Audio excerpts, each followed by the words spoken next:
Well, good morning, magandang umaga, and welcome to today's episode of My PI Dream. You're probably wondering, if you're not from the Philippines, what are these bags doing on this tree right here? Well, if you're from the Philippines, you know what it is. This is the langka tree, the jackfruit tree.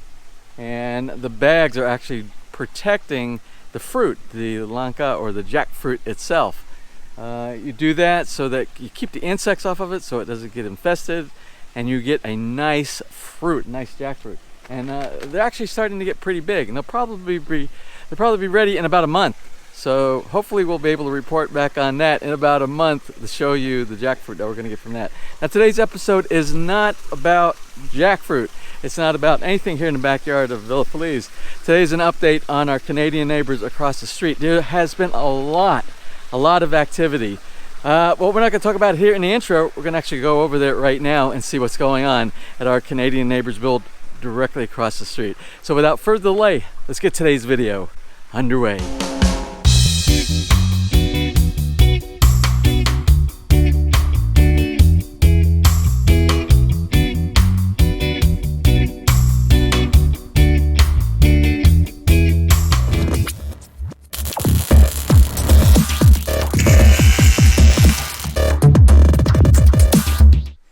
Now this has been a really busy week for me, which is why I haven't been across the street at all this week to do an update on our neighbor's build here. And you're going to see some really big progress. This week for me has been like the Rotary Club and our annual meeting, in preparation for our annual meeting for our HOA. Extremely involved with all of that. Well, let's go ahead and take a look. Let's see what's going on over here. Now, I think you can see it is quite obvious. Look at all of the plaster that has been done on the outside, the rendering, and even look over on this side.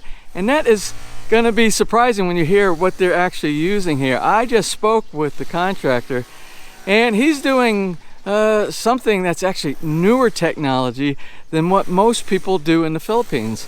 As a matter of fact, that's the contractor up there on the top of the building. We're going to go up there and speak with him in just a minute, because they're actually doing some stuff that's important to pass on about the rooftop. It has to do with waterproofing. Anyway, we're going to talk about what this is. Normally what you would see on the outside of a building that looks white like this is something called skim coat, but this is not skim coat.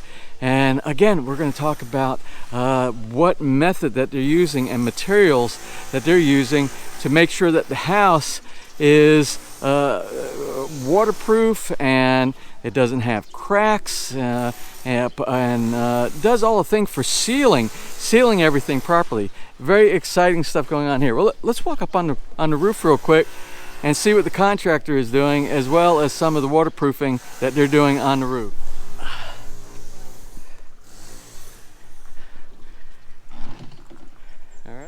Now you can see it's much cleaner up here from the last time we visited, and you can see also the coating, the plastering of all of the wall on the rooftop up here looks really good. Oh, I see you've been getting a lot of good use out of my blower over here, huh? Looking really good. Hey, Romeo, let's kind of talk about what these guys are doing over here right now. What's actually the process that they're going, and what materials are they using here? We're using primer sealer to seal all the cracks and other rough part before we apply the rubber top.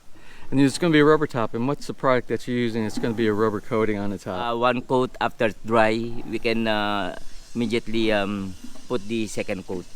And what's the name of the product you're going to use? It is a rubber top. It's called rubber top? Yeah, rubber okay. top. You have it downstairs? Yes. We'll take a picture of what the actual container looks like. And a lot of people are asking, and they always have concerns about waterproofing the roof on concrete roofs. And a lot of people complain that they have leaks later on, but I don't think they're using the rubberized waterproofing method that you're using here today, which will give, so you actually have, which will give you more layers of protection. Now you have lots of layers of protection. You're doing the ceiling, which is what you're doing right now. Yeah. And then on top of the ceiling, you're also going to be using the rubber coating on there.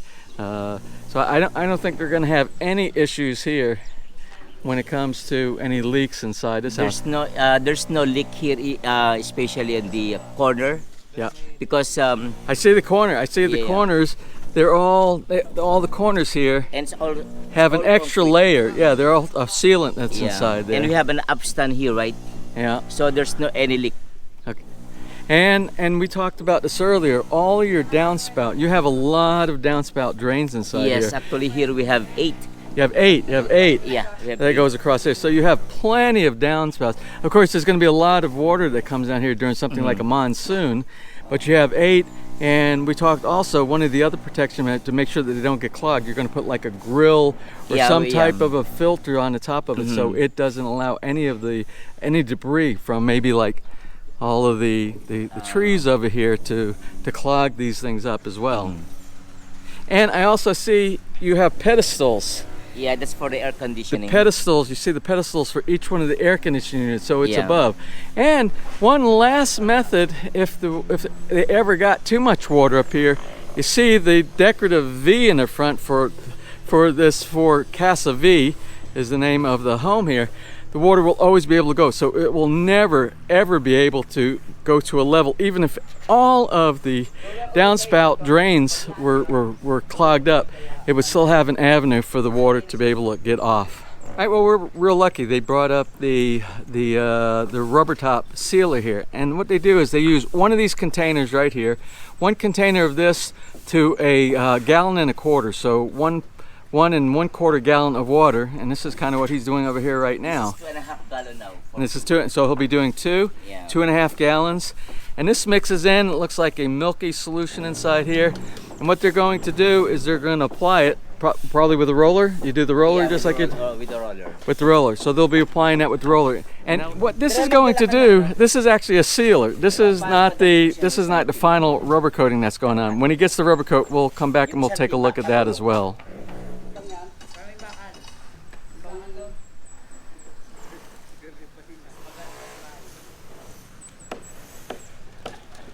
Well, anyway, Romeo over here went ahead and brought this up to show you what the rubber top final coating solution is going to be. And this is called the rubber top ecological roof coating right here.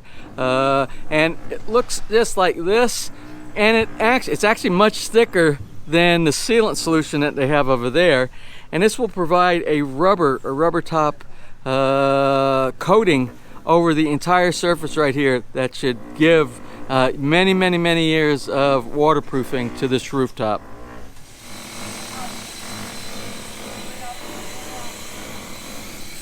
Now, I promised you before I walked up on the roof that we were going to talk a little bit about what is the consistency, what are the different stages of what makes up the wall, and what makes this build different from a lot of other builds around here. And it has to do with the layers that this contractor is using to make sure that this wall is a long-lasting wall without any type of defects or issues. Now, you remember when they did the rendering on this part of the wall right here. The rendering was made up of a sand and concrete mixture. They smoothed it down and they did their little designs inside. You can see the little, and that's part of the rendering stage. Now, what you have to be careful about is after you get done putting concrete up, a very important step is to stabilize or neutralize the concrete. Now, concrete has a very high level of alkalinity. And if you don't stabilize it with some type of stabilizing compound, something like muriatic acid, but they have a compound that's called concrete stabilizer.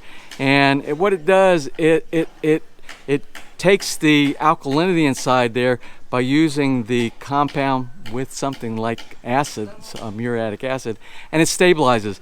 And what that does, that prevents any of the concrete later on from pushing through any of your finishing coats. So if you've ever been in somebody's house before, even in our house, and on a finished painted wall, you'll see like a white film that's on it penetrates right through from the wall through your paint. Well, the stabilizing process will stop that. So you have your concrete, you have your stabilizing, your concrete stabilizer on there. Then the next step that this contractor uses is this. He uses a concrete primer and sealer. And as you can see, it says for masonry and drywall. It's alkaline and effervescent resistant, adhesion promoter for subsequent top coat. So that will be the next step. And that's what this white is that you see right here. It's nothing that he is going to sand at this point right here. It's just something to seal. So none of that stuff behind it. It's already been stabilized with the concrete stabilizer, and then nothing will go through. But just as an additional layer of protection, you have this, and it also acts as a primer.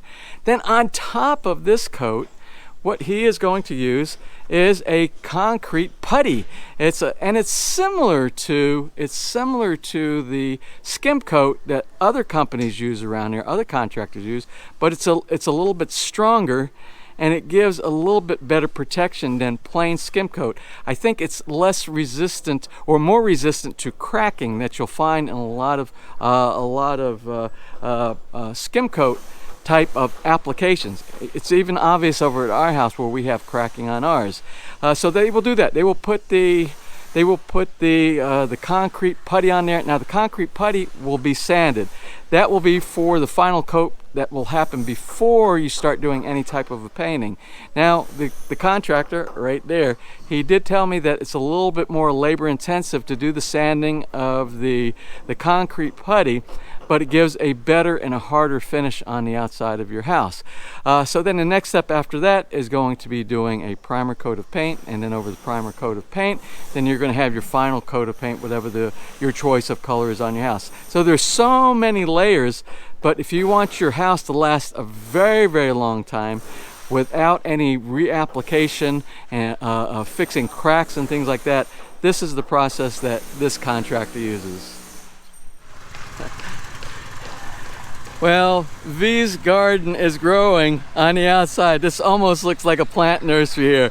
She's preparing ahead of time for once they can finally get over there and start planting. She has most of her plants laid out here. I think what we'll do real quick, we'll go get the drone and we'll take a look from a bird's eye view at what's going on with the outside. But I think you can agree that there has been a lot of work that has been done since the last time we visited, which was only about 1 week ago. Now, something that's transpired since the last time we did a video on this build right here are these columns. You see they're in preparation. They're doing preparation now for the fence. This is the only side of the fence that hasn't been done yet. And the reason they didn't do this side, what you'll see when we do the drone bird's eye view, is this is the access point all on this side, all the way down to the backyard in the back, or where they've been moving in and out equipment, moving out supplies, and eventually all the topsoil that they're going to need to do the back. So let's take a closer look a little bit, because I want to talk a little bit about the stairs. Now, eventually what's going to happen is once this fence is actually built, they'll do the formwork inside here. It'll almost be like a retaining wall on this side with the columns protruding from the wall itself. And then at this point right here, there are going to be steps that take you to the backyard, and the steps are going to be on the fence side right here, with a big setback from the steps over here to the side of the house. And that's how the couple here will be getting access from the house, either from the front yard, the side access right here, and make their way down to the backyard. But once this wall is done, there's going to be no more opening for them to be able to do things like put topsoil inside the backyard. And that's why they waited until the last step to do the fence on this side, to be able to get access to the backyard in this area.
Alright, well, back over here at Villa Feliz now. This is the raised bed garden, and you're probably wondering what that is.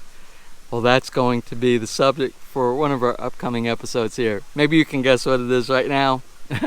Just let me know what you think that's going to be. But we're going to be talking about that later. Anyway, let's go ahead and close out today's episode. Well, there you have it. That's it for today's episode on our Canadian neighbors build across the street. I hope you're getting good information from this, especially if you're planning on building here inside the Philippines. I try to be as detailed as possible with products that are being used, methodology that's being used, strategies. And if that's important to you, then I'm hoping you're getting good information from episodes just like today's episode. Now today, the reason I'm stopping right now is I have to go to the dentist. One of the things that we're going to be talking in an upcoming episode is about dental work, because a lot of people who move to the Philippines, especially expats, foreigners who are moving to the Philippines, have lots of questions about medical and dental when they come to the Philippines. I think you're going to find, and it's probably going to be maybe our next episode or the next episode. The next, that's how they say it over here, the episode after our next. But I think you'll find that to be extremely important if you're thinking about moving to the Philippines, or if you need dental work inside the Philippines. But I think you're going to be pleasantly surprised with the experience that I'm going to be sharing with you. Well, anyway, that's about it for today. I hope you enjoyed today's episode, and if you did, please give me a thumbs up, please share, and if you have not subscribed, just click on that little MyPID and heart in the bottom right hand side of your screen, and you will be subscribed. And if you ring that bell, you'll be notified the next time I upload a new video. So until that time, from right here in the beautiful Philippines, you have a wonderful and blessed day.